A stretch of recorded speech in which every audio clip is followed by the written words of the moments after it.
কুটকুট করে কামড়াচ্ছে আমার সুন্দরী, আমার আমার মেয়ে আমার কামড়াচ্ছে, দেখেছো? Creamino mutation sugar glider. আর দুই ফাজিলকে দেখবা, আর এই দুই ফাজিল তো আমার ঠাম্মু সেজেছে, আমার একটা নাতনি কালাকাত আর আমার নাতি ছেলে। এই তিনজন কিন্তু বর্তমানে আমার এই বাচ্চা আমি মানুষ করছি, সুগার গ্লাইডারের বাচ্চা। আর সবাই যারা আছে থলিতে মোটামুটি বাচ্চা নিয়ে বসে আছে। আর এই যে তিন বাচ্চা এখন আমার বাচ্চা সেজেছে। ঠাম্মু ছাড়া কিছু চেনে না, পুরো ঠাম্মু পাগল, ঠাম্মুর নেওলা। আর এই দেখো দেখো দেখো দেখো কি অবস্থা, দেখো ঠাম্মুর বুকে ওদের নিরাপদ জায়গা। ওরা অন্ধকার পছন্দ করে, যেহেতু নিশাচর প্রাণী, ওরা অন্ধকার পেলেই ঝাপকে আগে অন্ধকারের ভেতরে ঢুকে পড়ে।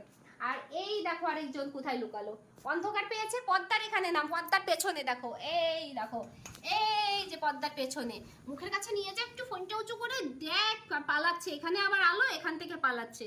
মানে মোটামুটি কথা ওনাদের আলোতে রাখা যাবে না, ওনারা মোটামুটি কথা আলোতে একদম থাকবে না। অন্ধকারে ওদের এত সুন্দর অ্যাক্টিভিটিস দেখতে যা লাগে না, কিন্তু সেই দেখতে পারবে যে ওদেরকে নিয়ে ঘরে রাখবে। কারণ আমি তো দেখাতে পারবো না, অন্ধকারে কি করে অ্যাক্টিভিটিসগুলো দেখাবো। এই দেখো আরেকজন কোমর দিয়ে নামছে, মানে খেলা করছে আমার গায়ের ভেতর দিয়ে, হেঁটে বেড়াচ্ছে, খেলা করছে। অন্ধকার যেখানে পাবে সেখানে খেলা করবে, খাওয়া দাওয়া করবে। এমনকি ওরা রাতে ছাড়া খায় না, সারা দিন ঘুমিয়ে থাকে আর রাতে খাইয়ে। দেখো আমার বুকের ভেতর কিভাবে ছিল, দেখো গোল হয়ে চুপ করে কথা শুনছিল ঠাম্মুর কথা। ভয় পাচ্ছিল না, বলছে ঠাম্মু তুমি আবার বার করেছো? হ্যাঁ বার করেছি।